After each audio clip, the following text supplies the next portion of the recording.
Soba. Elementary pa lang, napapansin ko sila. Nagawin nila ay hindi pang eleksyon. Kasi imbes na tumutulong sila'y panay saya sa kalye. Kasing halala din na bigay ng mga delata at kami. Nung ako'y nag-high school ay doon ko lang na-realize ang katiwalian sa loob ng ating bayan. Mga kampera na panay po sa segundo. Tapos lahat sila'y magkapare-parang apelito. Tapos noong makilala kita, may mga pangako na peke pala. Natuto ako, wag maniwala sa mga taong bulok na tulad nila. Hindi ko alam kung ano meron ka. Ang bayan ay napalambot ng bigla. Sino mag-aakalang pera pala ang susing panalo sa balota?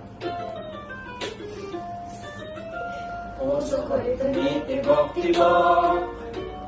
Puso ko'y tumitibok-tibok. Nagtatanong kung may pag-asa pa ba ang ating bansa na bumamula sa hirap na isipin ng mga bulok na trapo na namumukadkad dahil hinalali silang mamuno sa halip na kanilang araw-araw kaso sa ating buhay nagpapahirap.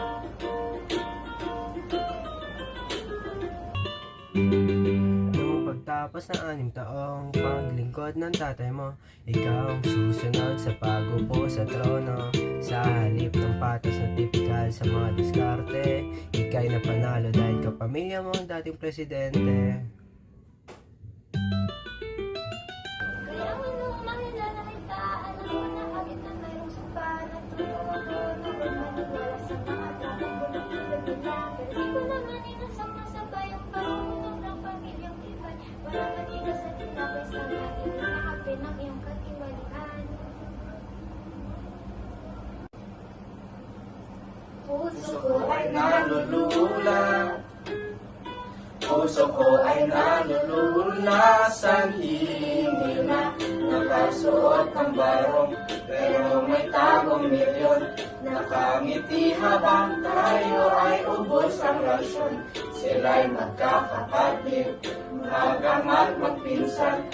Lahat nakaupo parang walang ibang mainam na pagpipilian. Basta kapangyarihan, sila'y uhaw na uhaw.